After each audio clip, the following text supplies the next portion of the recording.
Este es el templo de la diosa Afrodita, que no pudimos ver hace 3 semanas atrás. ¿Se recuerdan? Que el diablo vino acá y se metió. Y dijo, no miren eso. Pero tenemos un año todavía más o menos de estudio de estas 2 cartas. Y este es el templo de la diosa Afrodita. ¿Cuántos han escuchado la palabra afrodisíaco? Bueno, viene de aquí. Este templo era el templo que estaba en la ciudad de Corinto, ¿ya? Y este templo, la diosa a la que se construyó este templo para darle honor era la diosa Afrodita, o la diosa del amor. Y de la forma como se adoraba a esta diosa era con orgías sexuales. Había más de 1000 prostitutas adentro de ese templo y las personas llegaban, le rendían honor a esta diosa y se hacía lo que se hacía.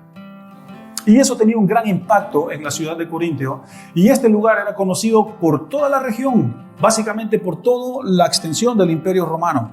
Por eso cuando decían vamos a Corintios, decían vamos a corintianizar, vamos a lanzarnos a la vida, vamos a desenfrenarnos, vamos a emborracharnos, vamos a hacer todo lo que sea posible.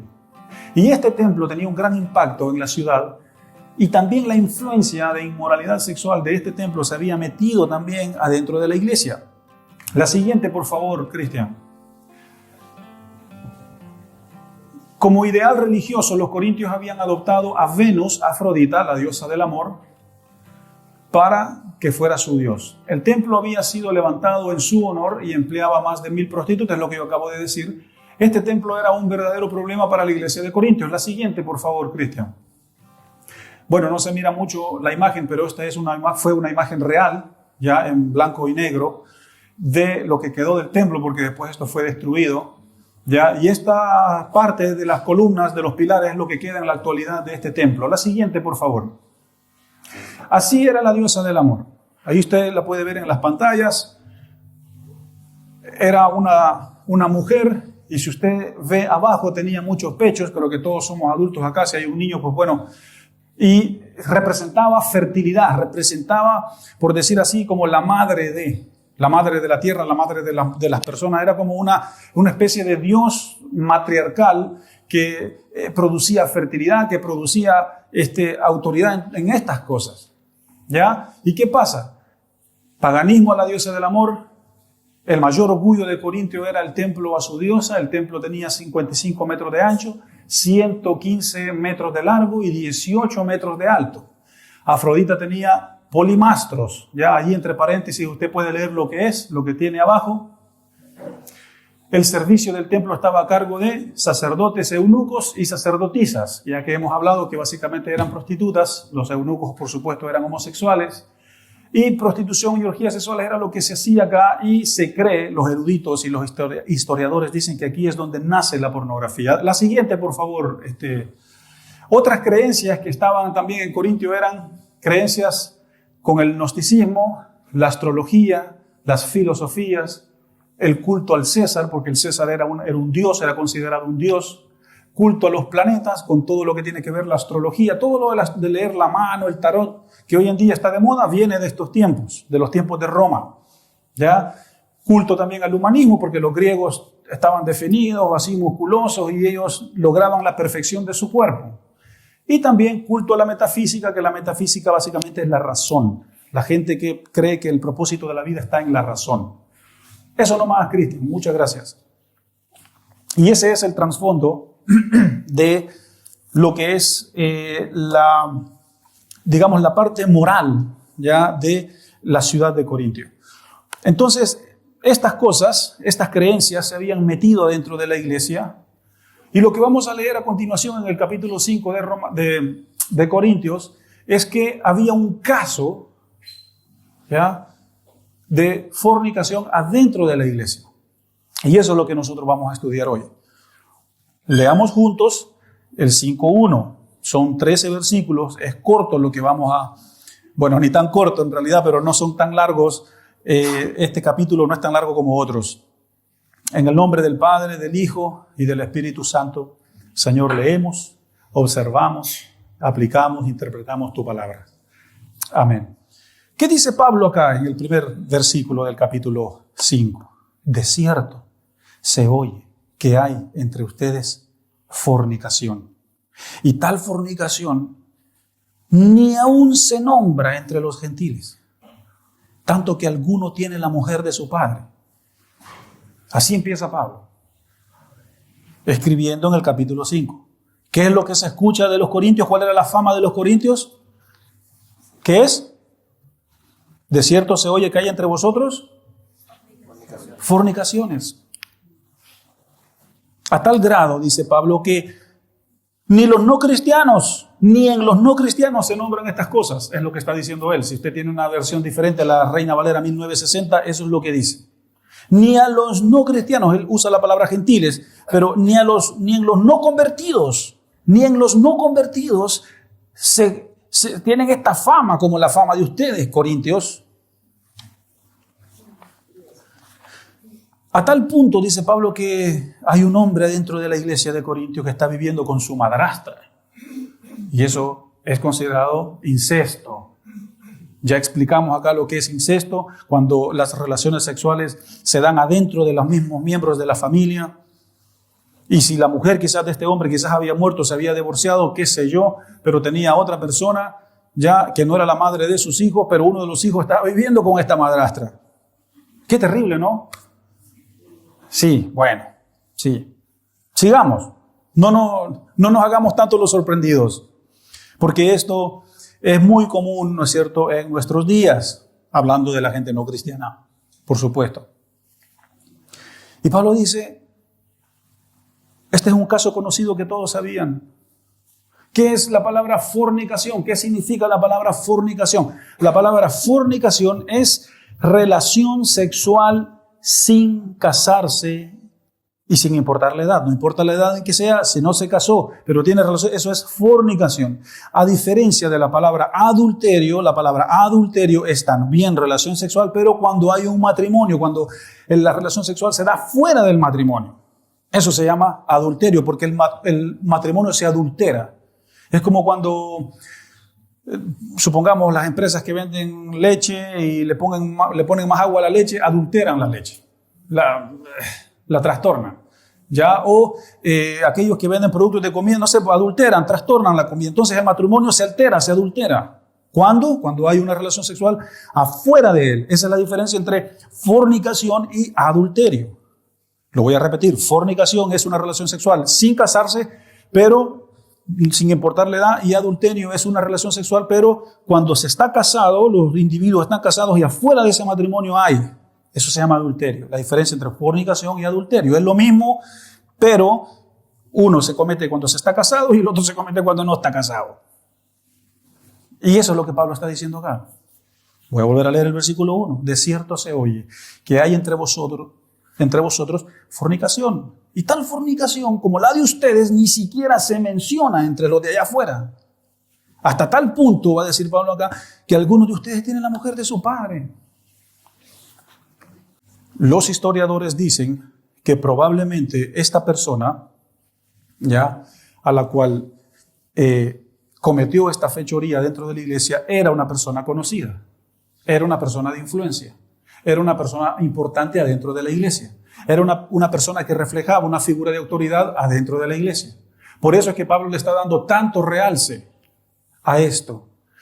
Porque cuando las personas que tienen un nivel de autoridad dentro de la iglesia y son de influencia dentro de la iglesia y pasan estas cosas, gran parte, un gran fragmento del cuerpo de la iglesia se duele.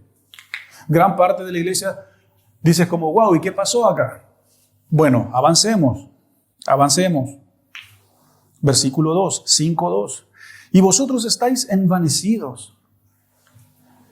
¿No deberían, dice Pablo, más bien ustedes lamentarse para que fuese quitado de en medio de vosotros el que cometió tal acción?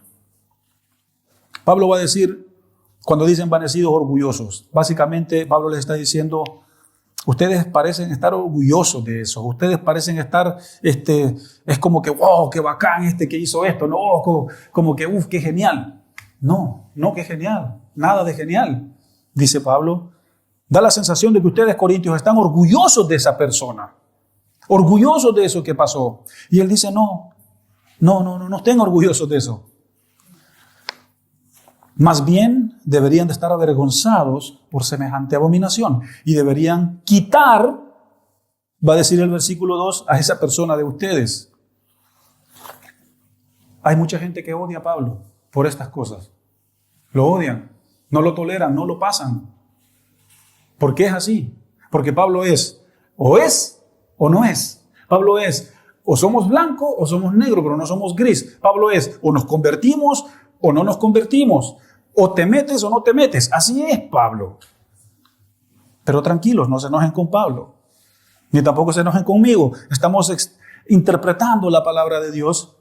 Pero a los corintios, porque como eran tan descarados, así se les tenía que hablar.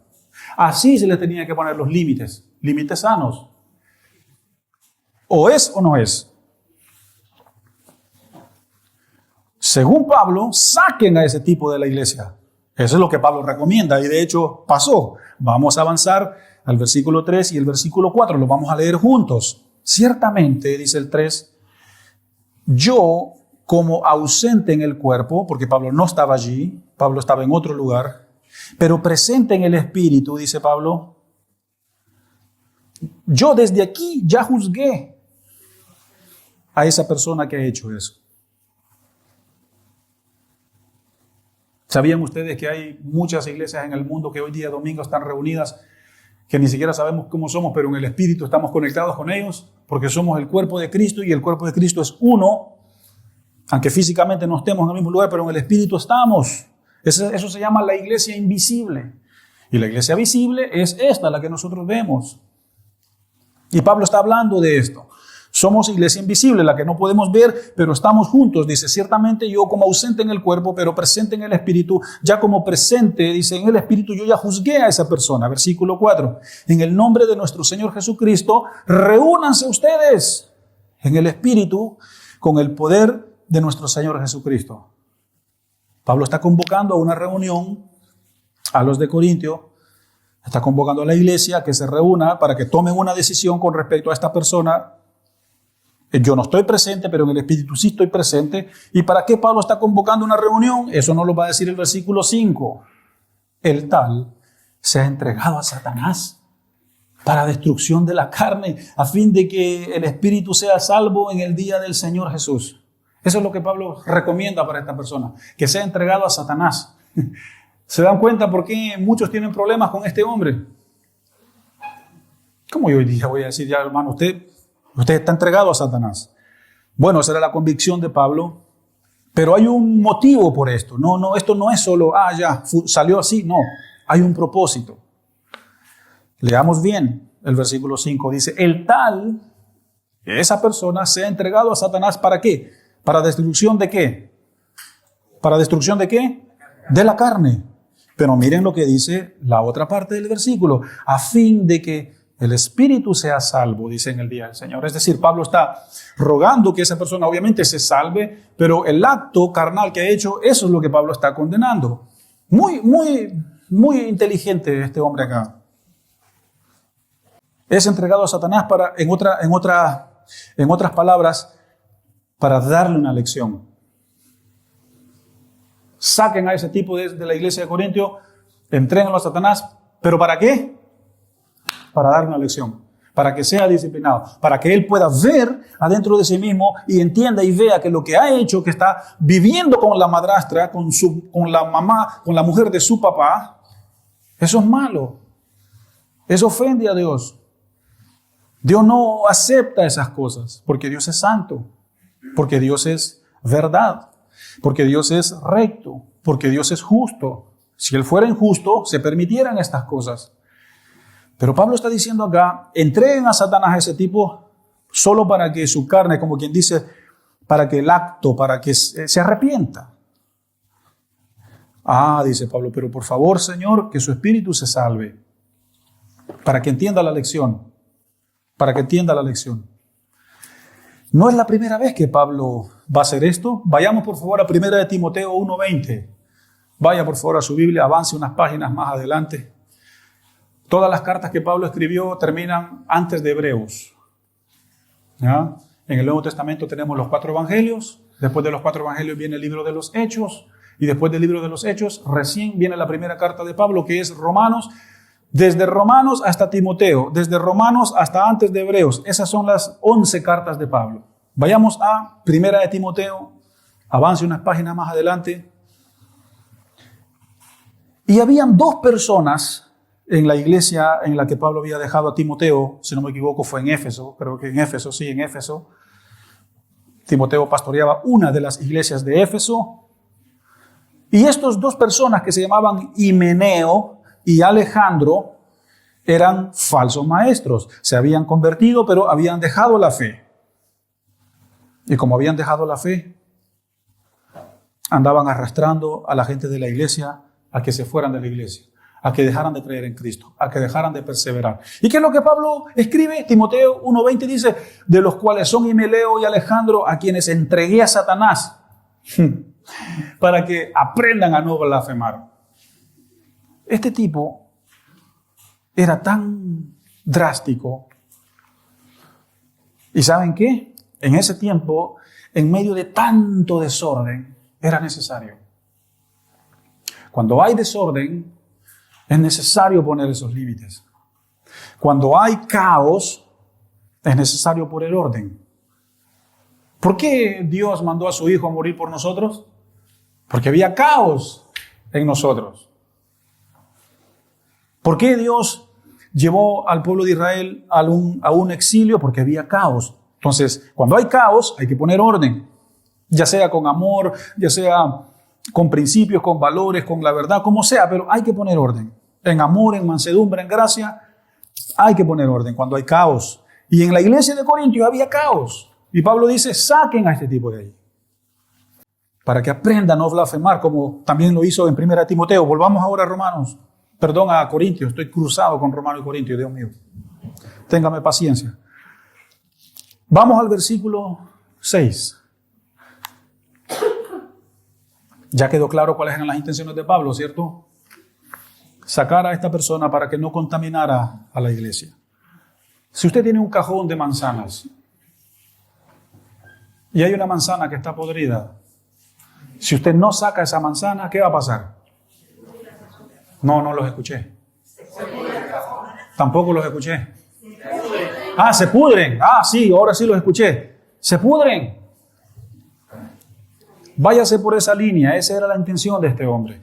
Pero no es que Pablo saca esa manzana podrida para que se pierda, no. Dice, para que aprenda a no blasfemar, pero que su espíritu se salve. Como quien dice que su alma se salve, pero que entienda la disciplina. Versículo 6. No es buena vuestra jactancia, dice Pablo. No es bueno vuestro orgullo. No es buena su altivez. Jactancia es orgullo, es altivez, es una persona que es agrandada, alzada. No es buena vuestra jactancia. ¿No saben que un poco de levadura leuda toda la masa? Poniendo el ejemplo de las manzanas podridas, Pablo pone el ejemplo de la levadura. Y Jesús mismo les dijo también a los discípulos, cuidado con la levadura de los fariseos. ¿Ya? ¿Y qué era la levadura de los fariseos? Era la hipocresía de los fariseos. Porque los fariseos, Pablo también era fariseo, ellos decían, no, si está todo bien, yo amo al Señor, y enfrente de todos oraban, aleluya, gloria a Dios, sí, no, yo soy santo. Heather, ¿cumple la ley o te meto preso? Shalom, cumple la ley y te meto preso, te meto presa. Esos eran los fariseos, ellos de fachada, bien, condenando a todo el mundo, pero cuando llegaban a la casa, tremendos pecadores. Eso se llama religiosidad. Y hay muchos en el cuerpo de Cristo que viven una vida así, religiosa. En la iglesia, no, sí, todo bien. En el trabajo, en la casa, en la universidad, en el colegio, en el círculo de amigos, no son los que dicen ser en la iglesia. Y eso se llama religiosidad. Tenemos que llevar una vida cristiana bíblica. Y eso es lo que Jesús les dijo a los discípulos, cuídense de la levadura de los fariseos. Pablo también se lo dijo. Si no me equivoco es en Romanos, si no en Romanos tiene que ser en cualquiera de las 11 cartas de Pablo, donde él también dice que se cuiden de la levadura de los fariseos. O en este caso de los no cristianos. ¿No saben, dice Pablo en el versículo 6, que un poquito de levadura leuda toda la masa? Basta un poquito para que nuestro corazón se contamine. Tú ves, te contaminas los ojos. Escuchas, contaminas el oído. Si estás escuchando cosas que no tienes que escuchar. Si hablas cosas que no tienes que hablar, contaminas tu boca. Si no estás guardando tu corazón, entonces contaminas tu corazón. Nosotros somos como la masa, le pone un poquito de levadura.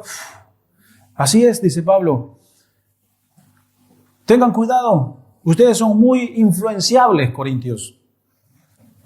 Y después en el versículo 7, leamos el versículo 7, dice, límpiense pues de la vieja levadura, para que sean nueva masa,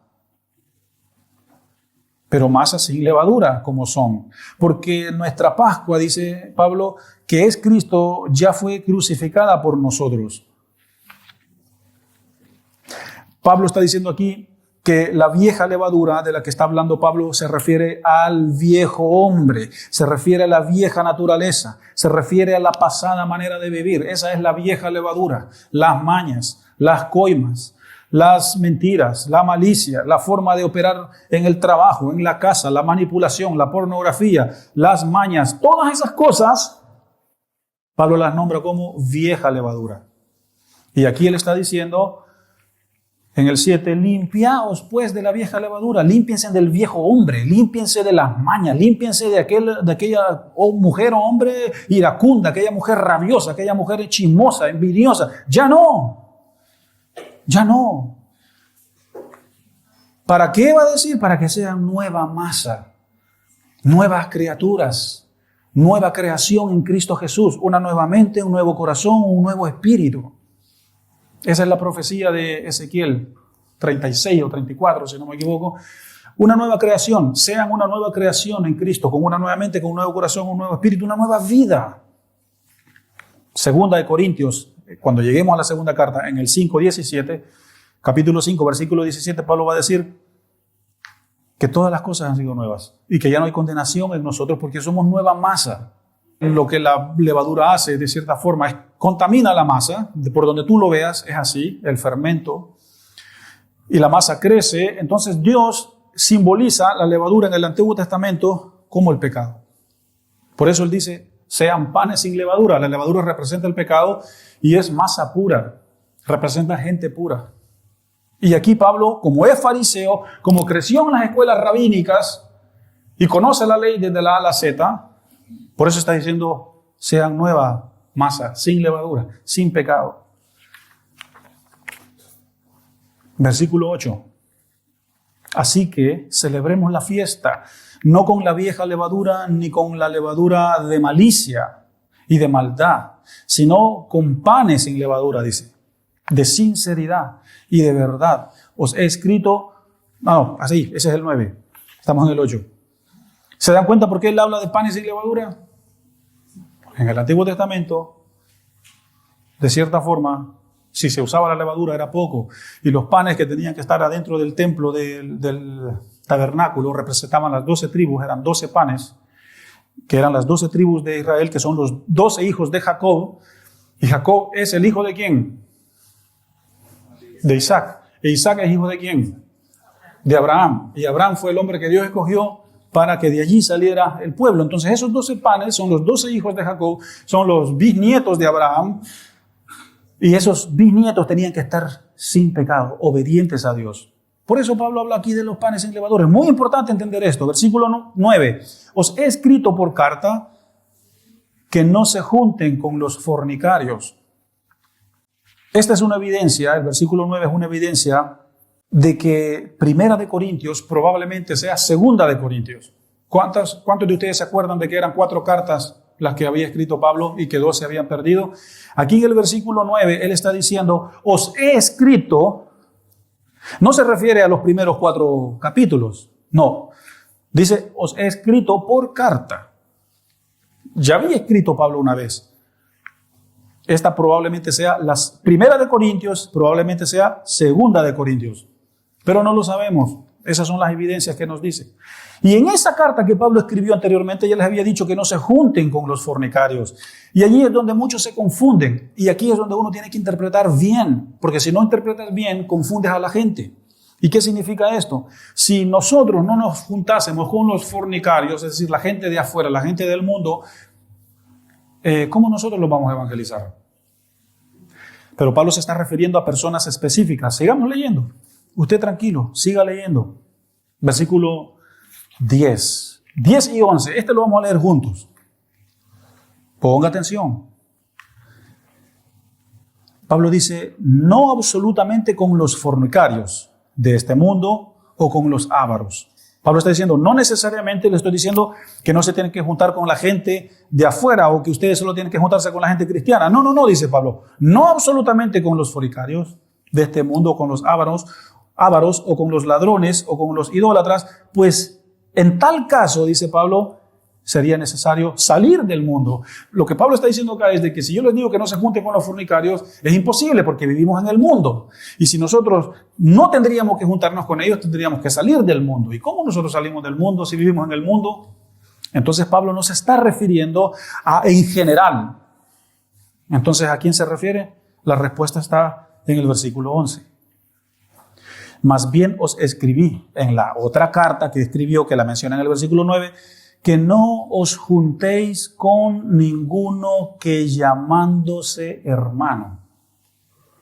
En otras palabras, no se junten con ninguno que llamándose cristiano sea un fornicario, o un ladrón, o un avaro. Eso es lo que Pablo está diciendo. Fuere fornicario, o avaro, o idólatra, o maldiciente, o borracho, dice, o ladrón, con tal, ni aún comáis. ¿Qué es lo que Pablo está diciendo acá? Ponga atención, por favor. Mire bien. Aquellos que dicen ser cristianos y son ladrones, fornicarios y todo, Pablo dice, con doble razón no se junten con ellos porque ellos conocen a Dios y lo que hacen lo hacen sabiéndolo. Pero los no cristianos hacen estas cosas, pero no lo saben. Por último, están ciegos al pecado y lo hacen nomás. Con ellos sí, júntense. ¿Para qué que se junten con ellos? Para que los evangelicen, para que los traigan a Cristo, para que les digan eso no se hace, para que les digan conviértete, para que les digan mira, hay una mejor vida, porque ellos no saben. Con ellos sí, júntense. Pero con estos hipócritas, fariseos, mentirosos, que dicen que conocen a Dios, pero andan haciendo estas cosas, dice Pablo, no pierdan el tiempo, que Dios los condene. Pablo está condenando, ponga atención, la vida religiosa, la vida que sí, si yo soy cristiano. Pero no viven como cristianos. Pablo dice, mejor con los que verdaderamente no conocen a Dios, eso sí saben. Pablo también se los dijo más adelante, a los corintios. Les va a decir más adelante, déjenme ordenar las ideas, les va a decir, no caigan en el error, va a decir Pablo, que por el mal testimonio de ustedes, los no creyentes no crean en Dios. Cuidemos nuestro testimonio. Cuidémoslo. Versículo 12. Porque, ¿qué razón tendría yo para juzgar a los de que están afuera? Yo no tengo motivo, dice Pablo, esos están en ignorancia. No juzguéis vosotros entonces a los que están adentro. Porque a los que están afuera, Dios juzgará. Quitad pues a ese perverso de entre vosotros. Así termina el capítulo 5. Este es el caso del hombre que estaba viviendo con su madrastra adentro de la iglesia. Pablo dice, saquen a ese perverso de ustedes. En el versículo 12, Pablo confirma su causa, aquí diciendo que no tiene motivo de juzgar a los de afuera, sino a los que están adentro, en el sentido a los que son parte de la iglesia. Déjeme darle 5 motivos por los cuales Pablo dijo que sacaran a esa persona de la iglesia. 5 motivos. Porque a veces es como que, pucha, Pablo es un tajante, es un intolerante, ¿cómo se le ocurre? Tranquilos. Punto número 1. Esa persona tenía que salir de la iglesia porque si no la iglesia se iba a profanar. ¿Cuántos son padres acá? Levanten la mano los padres. Bien, baje su mano. Yo soy padre también. Como padre, ¿a ti te gustaría que tu hijo hiciera las cosas que hace en tu propia cara? Si fuesen malas, esto es un ejemplo hipotético. ¿Cómo nos sentiríamos nosotros? Hijo, bien, hijo. No, ¿cierto que no? Entonces, ¿cómo es Dios entonces con nosotros cuando no puede estar tolerando todas las cosas? Bien, Salvador, bien, sí, así, seguí así. No, no es así. ¿Te gustaría que tus hijos profanen tu propia casa, profanen tu hogar? Es decir, con cualquier tipo de consecuencia por lo que se está haciendo. No queremos que eso pase. Entonces Pablo, el punto número 1 por el cual está diciendo que saquen a esas personas para que la iglesia, él era un pedacito de levadura y mejor apartemos la levadura, no va a hacer que nos leude toda la masa. Punto número 2. Si no se sacaba a esa persona o si no se corregía a esa persona dentro de la iglesia, se levantaría una bola de chisme interno muy tóxico y muy insano para la iglesia. Todos dijeran, mira ese, mira, el otro, mira, ¿y es sano eso o no es sano? ¿Qué piensan ustedes? ¿A cuánto les gusta el chisme aquí? Nadie responde. ¿A cuánto les gusta que hablen de ti mal? No, ¿cierto? No, nadie nos gusta. El pastor. Bueno, ¿sabes qué? Hagamos las cosas bien o hagamos las cosas mal. Nosotros los pastores estamos condenados a que la gente hable. No estoy diciendo que me estoy yo sacando los balazos. No. Aquí estoy. No tengo nada de qué ocultar ni nada que mentir. Punto número 3. ¿Por qué esa persona tenía que salir? La congregación juzgaría al liderazgo de esa iglesia por tener a alguien así. Si hubiera un caso así adentro de esta iglesia y ustedes lo supieran, yo sé que se acercaran amigos, se acercaran a mi esposa, se acercaran a Felipe, se acercaran a Marco, se acercaran al John, se acercaran al Pablo y la Lorena. Por cierto, Pablo y la Lorena ya están aquí, pero están enfermos, oremos por ellos. Pastor, ¿y por qué? ¿Y por qué el hermano está haciendo eso? ¿Se dan cuenta? O a menos que no les importara, o a menos que no fuera importante. Cuando la iglesia juzga el liderazgo de su propia iglesia, estamos complicados allí. Y Pablo no quería que eso pasara, porque Pablo estaba trayendo orden, ya se fue el loco, porque Pablo quería que hubiera orden en la iglesia. Punto número 4. Porque esa persona tenía que salir. Sería un mal testimonio para los que no creen. Una persona viene a la iglesia y ve que está pasando eso, ¿cómo se sentiría? ¿Le darían ganas de seguir? Y la Biblia nos habla a nosotros de guardar nuestro testimonio a los que no creen. Pablo más adelante va a decir, si a ti te gusta el mucho vino, va a decir, pero al lado tuyo tienes uno que le gusta mucho, que lucha con el vino. Vamos a llegar a eso más adelante, usted lo puede buscar. Entonces no tomes vino para que tu prójimo no se contamine. Cuida, dice, el testimonio de tu hermano. ¿Ya? Así piensa Pablo. Si mejor no lo hagas. ¿Para qué? Para que el otro crea. Punto número 5, si no me voy en... La iglesia estaría en el centro de la crítica. ¿Es bueno que la iglesia esté en el centro de la crítica? ¿Sí o no? ¿Qué piensan ustedes? No. Dios no diseñó a la iglesia para que la iglesia fuera recontracriticada. Cuando la iglesia está siendo criticada es porque algo no se está haciendo bien. ¿Y cuántas iglesias vemos nosotros en la tele o en las noticias que están siendo criticadas? Y uno como pastor ve esas cosas y dice, chuta, ¿y qué pasó acá? Perdón la palabra chuta. Y uno dice... Y eso le ayuda a uno a andar más alineado. Porque esas personas también supuestamente han creído en Dios, somos parte del cuerpo y todo el cuerpo de Cristo se duele cuando eso pasa. Esta persona que estaba involucrado en este sacrilegio, Pablo dice, mejor por el bien de los demás, mejor, y para que él aprenda, mejor sáquenlo. Y quiero terminar con el versículo 1 del capítulo 5. Dice, de cierto se oye que hay entre vosotros fornicaciones, y tal fornicación ni siquiera se menciona entre los no cristianos. Hasta el punto, dice, que alguno de ustedes tiene a la mujer de su padre. Fornicación es relación sexual sin casarse, sin importar la edad. Adulterio es relación sexual ya cuando se está casado, cuando hay una relación sexual afuera del matrimonio. Esa es la diferencia entre fornicar y adulterar. En la era prediluviana, es decir, hasta antes que fuera el diluvio, que desde la creación, ¿saben por qué Dios mandó un diluvio? Porque estaba hasta aquí, de la iniquidad del hombre. Hasta los ángeles bajaban y tenían relaciones sexuales con las mujeres. Y ahí nacieron los gigantes, dice la Biblia. Eran grandes gigantes. Pero Dios estaba complacido con eso. ¡Bum! Diluvio. Así es Dios.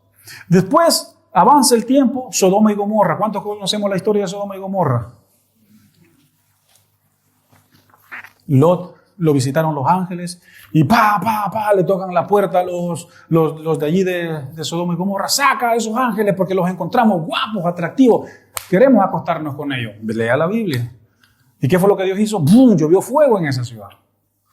Dios se cansa de estas cosas. ¿Por qué no entraron muchos a la tierra prometida? Por lo mismo. Abrió la tierra y se los tragó a la tierra a los rebeldes de Coré. Fue un exilio y así nosotros vemos en la Biblia tanto esto. Ahora, eso es lo que la palabra de Dios dice. Y yo quiero decir algo acá. Y voy a ser muy responsable por lo que voy a decir. ¿Quién es el mayor ejemplo en cuanto a una vida piadosa, en cuanto a una vida de fe, en cuanto a una vida de amor y gracia adentro de la iglesia? ¿Quién creen ustedes? No tengan miedo, díganlo. El pastor y la pastora. ¿Es así o no es así? Ahora, tranquilos, no me miren raro. ¿Qué va a decir este pastor? No voy a decir nada. Solo voy a decir que en el nombre del Señor y con mucho temor de Dios, si Pablo dijo ser imitadores de mí, yo no le voy a decir ser imitadores de mí, pero yo quisiera que tuvieran una vida ordenada como la que yo tengo. Hombres, una vida ordenada con Dios, una vida ordenada con mi mujer, una vida ordenada en las finanzas, una vida ordenada con los hijos, aunque hay mucho que trabajar y corregir, pero una vida ordenada con los demás. Orden. ¿Cómo se llama esta serie que estamos estudiando? Trayendo a la iglesia. Entonces, permítame solo en estas áreas, porque quizás para muchos o algunos, quizás yo no soy un buen ejemplo. Bueno, está bien, lo respeto, pero déjame tomarme, como dice Pablo, permitime un poquito de locura.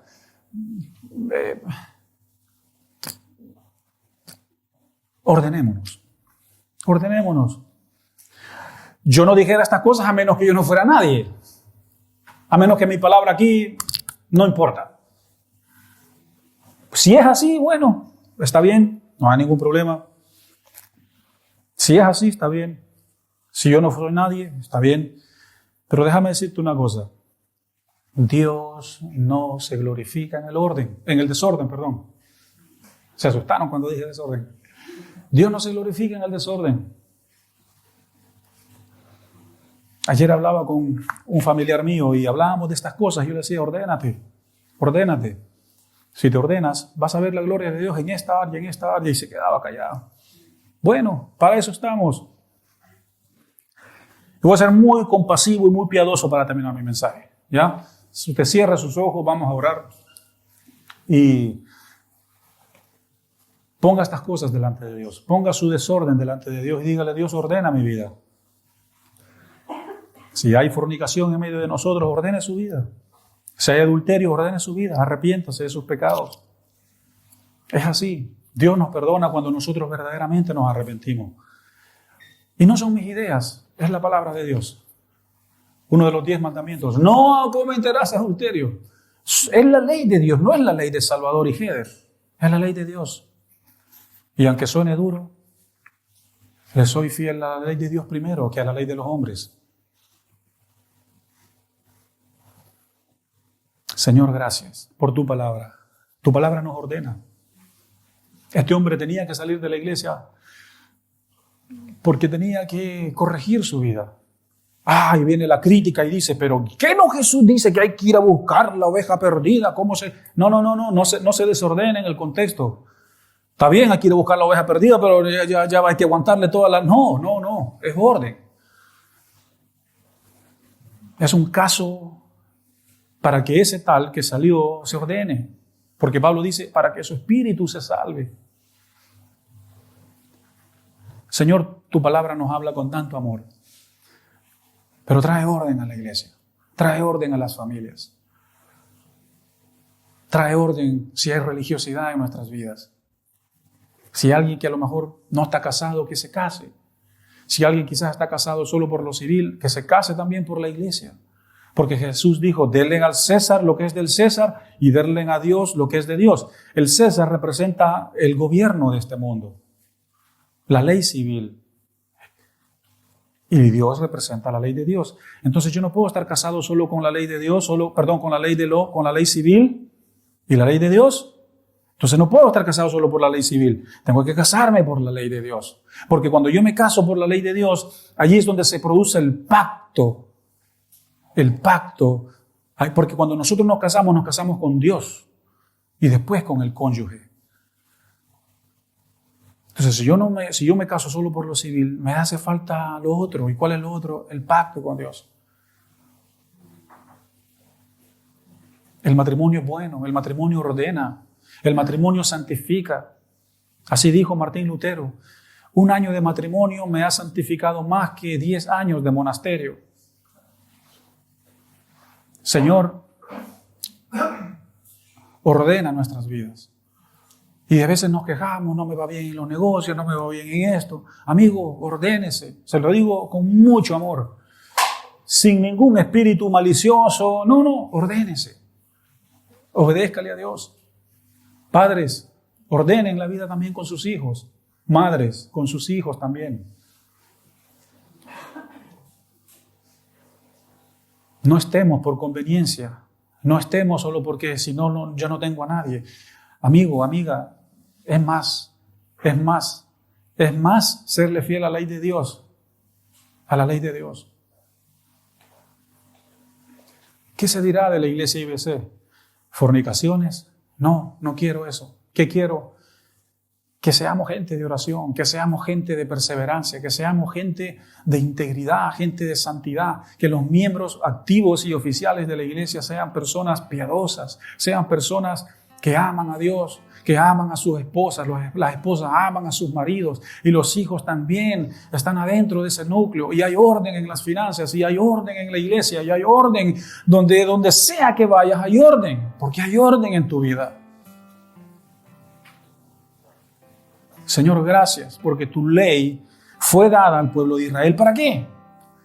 Para que hubiera orden, porque no había orden en ningún pueblo de la tierra, no había orden en los amorreos, no había orden en los cananeos, no había orden en ningún pueblo. Entonces, ¿quién adoraba a Dios? Nadie. Por eso Dios tuvo que hacer un pueblo y le tuvo que dar una ley a un pueblo para que fuera el único pueblo en toda la tierra que fuese un pueblo ordenado.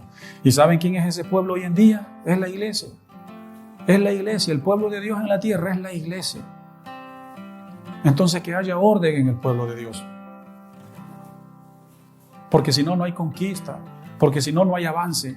Porque si no, no hay graneros llenos. No hay cosechas abundantes. Hay enfermedad en el ganado. Hay enfermedad en las ovejas. Hay enfermedad en los pollos y las gallinas y los chanchitos. Ordenémonos delante de Dios. Esa es mi oración y ese es mi mensaje. En el nombre de Jesús. En el nombre de Jesús. Amén. Recuerda suscribirte a nuestro canal y activa las notificaciones para que no te pierdas ninguno de nuestros sermones.